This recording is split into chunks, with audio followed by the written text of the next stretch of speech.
Hello, everybody. Today I'm going to show you one of the tools that a lot of people are familiar with and possibly show you how to use it in different ways. And that tool is ChatGPT. ChatGPT can give you quiz questions. It can look up information. It can find resources for you. It can discover primary sources. It can take a podcast and create a question set or summarize it. It can do the same thing with an article. It can make a picture. It can make a website. ChatGPT can do a lot, but today I want to focus on a few things that I think will help you. Two of those things come in the area of these listed shortcuts over here. And these are called GPTs.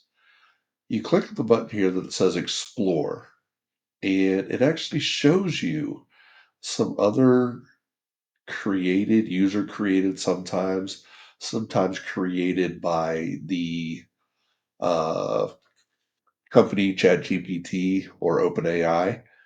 And so you can go here and you can select something. For example, DALI is something that allows you to create a picture based on text. So if I wanted to have that preloaded into the sidebar of my ChatGPT, and so I would always know it was there, I simply go up here and click Keep in Sidebar. Then, when I come to ChatGPT, it's right there. I can click on it, and it automatically goes to this. Let me turn your imagination into imagery. And you can type in what you want to see, and it'll create a picture for you. So that's one way. Those are preset GPTs. You can also, though, customize those. And that is where I find some value. Let's go ahead. You click on your profile picture up here. You go to My GPTs and you hit Create. As you can see here, I have created many. Let's just look at Assessment Maker for an example. We're going to check out Assessment Maker here, but to do it, I want to show you what this looks like from the backside. And so we're going to come here. We're going to go to Edit.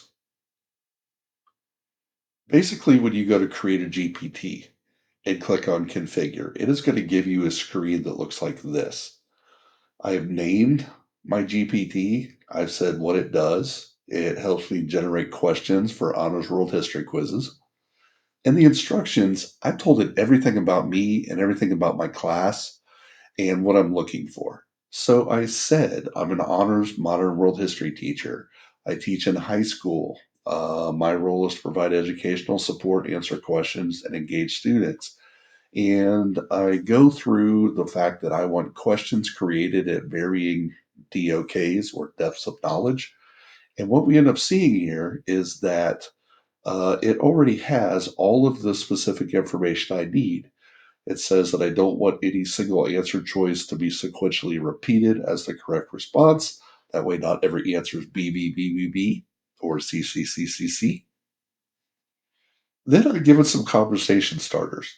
Conversation starters are what you see here that appear automatically.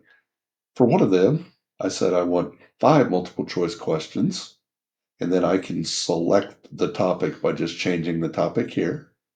And I ask that they ensure the correct answers are varied and distributed appropriately. For another, I ask it to create 5 DBQ questions on the subject of blank. Please create 5 short answer questions, and please create 5 essay questions. And I've specified all of those things that I want. Once I do that and come to the bottom to hit create new action, that is going to take you so that every time you open ChatGPT, you have over here in the corner the GPTs that you have created. So in this case, we were just doing Assessment Maker. So let's click there. It shows you right here. Let's go ahead and create 5 multiple choice questions. Now, I've loaded in the Industrial Revolution, but I can change that at any time just simply by putting in the topic I want in the bar down at the bottom. I have one for important facts about a certain topic. I have a plagiarism checker. I have one that will only use scholarly articles to scan for information.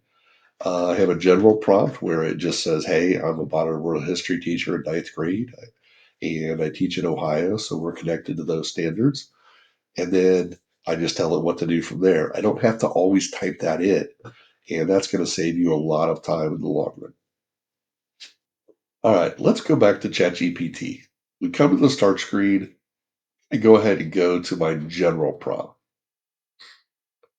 All it does is say, "Sure," and become familiar with Ohio's learning standards. Once it has done that, what we have here is the opportunity to delve into the topic of our choice as we create lesson plans. I want to do something on the Cold War, but I don't really know what it is. And it's one of those you'll see it and you'll understand that's the one. But until I see it, I'm not sure what I'm looking for. I just know I want some kind of a project or lesson. So I'm simply going to say that to ChatGPT. I am trying to teach a lesson to my students on the Cold War. I want four options for various projects that would be engaging and helpful to them. The project should be aligned to Ohio's learning standards for ninth grade.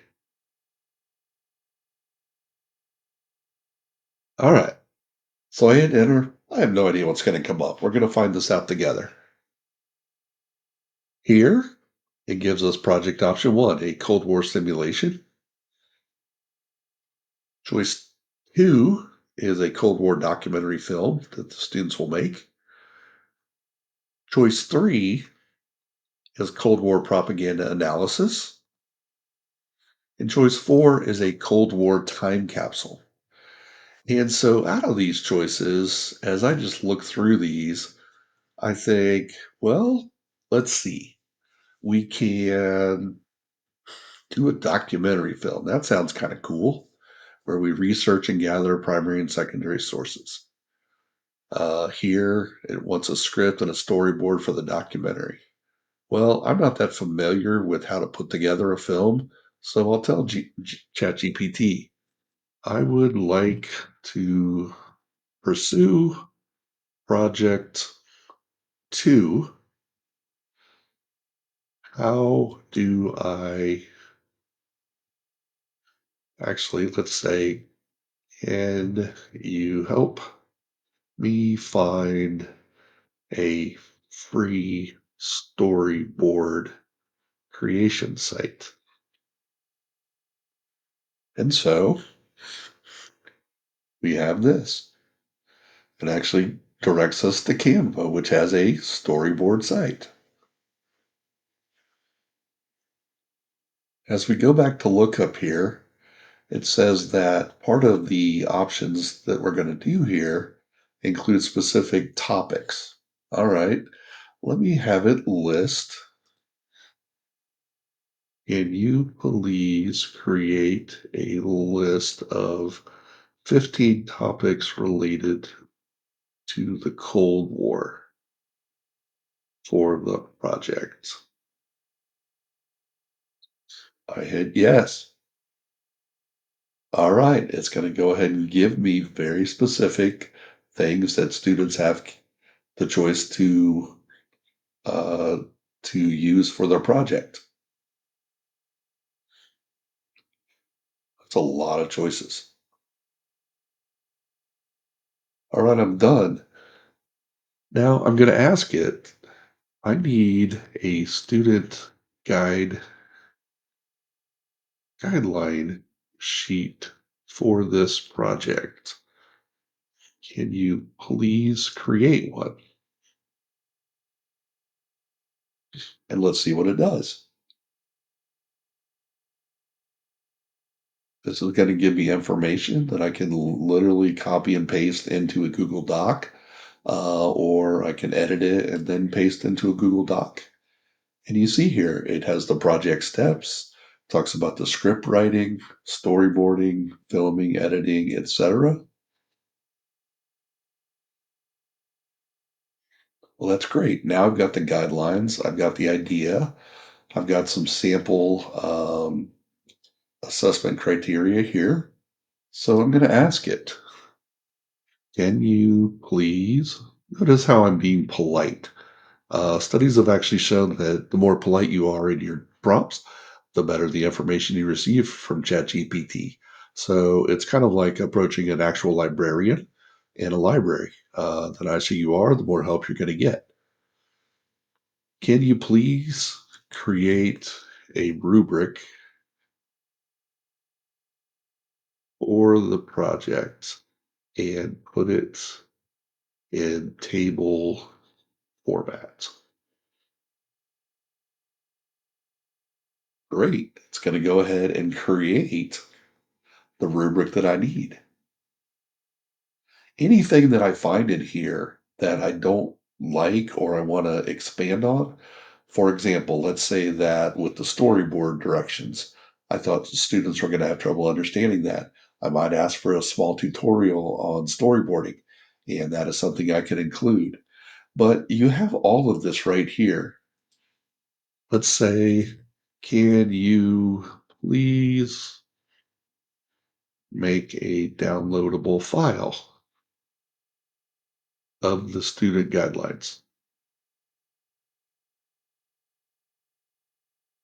And then it's going to say, sure. It's going to go ahead and make a downloadable file that I can save to Google Drive, load into Google Classroom. And what you have at the end of the day is a very nice in depth project that all came by just starting off with the basic thing of, hey, I want a project on the Cold War. So you have to be able to use your prompts appropriately. You have to be able to expand on information by asking ChatGPT about the results it's providing you. And at the end of the day, you're going to come out with a really cool project that I think everybody is going to like.